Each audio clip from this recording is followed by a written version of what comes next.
Hello, hello! Welcome to a new episode of Let's Take Care of Toluca, where we talk about environmental issues that affect us all and, most importantly, the solutions we can put into practice. I am Danny. And I'm Marco.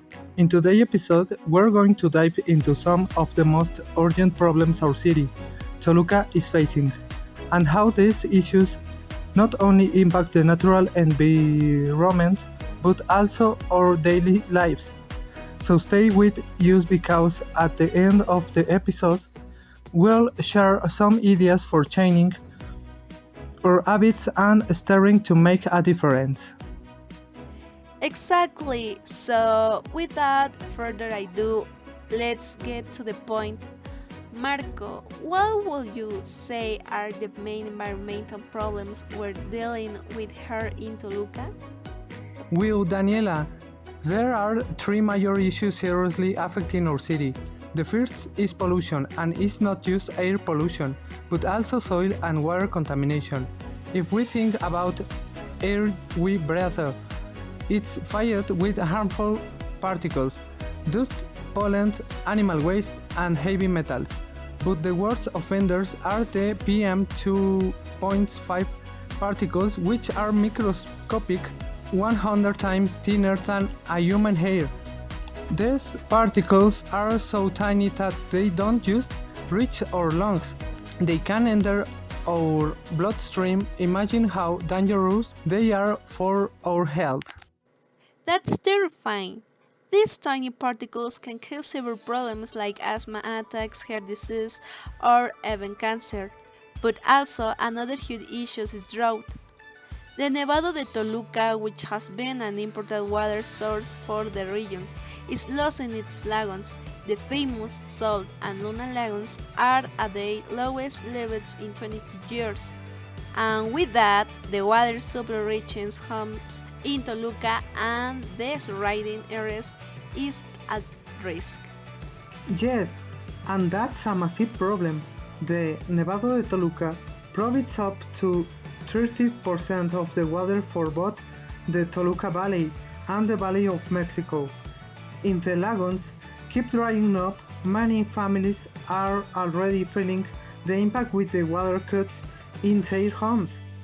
And not only that, it also affects local biodiversity, like the plants and animals that depend on that ecosystem. It's a vicious cycle, right? Climate change, excessive water consumption, and the loss of natural areas combine the rapid growth of the population. That's the third major issue urban sprawl. As more people move to Toluca, the city is expanding, and the green space that once helped maintain a good climate are shrinking. And of course, all of this is interconnected. As the city grows, we get more houses, more buildings, and more cars and more pollution. Plus, the green areas are being affected, making the air quality and climate change issues even worse. It's like a vicious circle. Totally. But beyond the numbers and statistics, how does this affect us in our daily lives? For example, I feel like the air quality has worsened in recent years. It's always harder to breathe when the weather is very dry or when there's smoke in the city. Exactly. I've noticed that too. People with respiratory problems like asthma sufferers are the ones who suffer the most, but even those who don't have serious health issues are affected.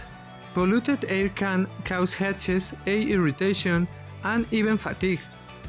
Also, water scarcity is another issue that's already hitting hard. There are days when, as a community, we have to be prepared for possible water cuts. Yes, and that's not even mentioning the high temperatures we have had lately.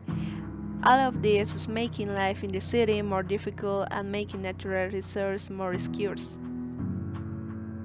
But it's not a lost. There are many things we can do. But individually and collectively to help mitigate these problems. For example, when it comes to air pollution, one of the best ways we can contribute is by reducing our use of cars. That's right. Walking, cycling, or taking public transport not only reduces our carbon footprint, but it also improves our health and air quality. We can also consume more sustainably, choosing products that are less harmful to the environment, like those with fewer plastic and chemicals. Exactly. And when it comes to the drought, something as simple as collecting rainwater or using efficient irrigation system can make a big difference. Plus, we can be more mindful about not wasting water at home. For example, turning off the tap while we lather up or using showers that consume less water. I totally agree. Also, a solution to choking urban ground is better city planning, protecting green space, promoting public transportation, and above all, thinking long term so that urban development doesn't sacrifice our natural resources. And the most important thing, raising awareness, talking about these issues in our communities, in schools, with our families. If we all get involved, we can change our consumption habits and behaviors.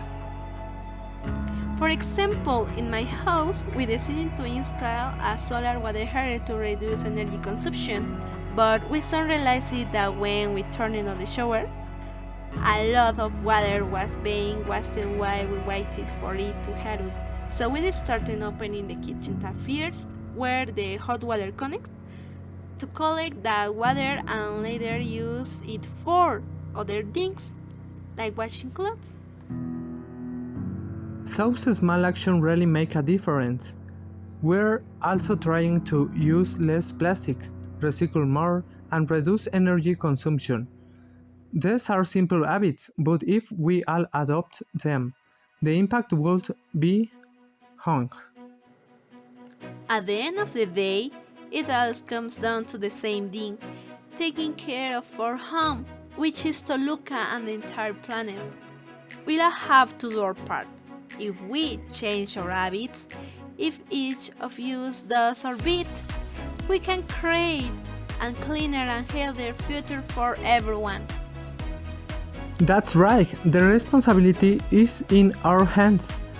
And while the problems are big, the solutions are within everyone's reach. Let's get moving. Thank you for joining us in this episode. Remember to share it with friends and family. And if you have any questions or suggestions, we'd love to hear from you. You can find us on our social media or send us a message. See you next time and don't forget to take care of Toluca.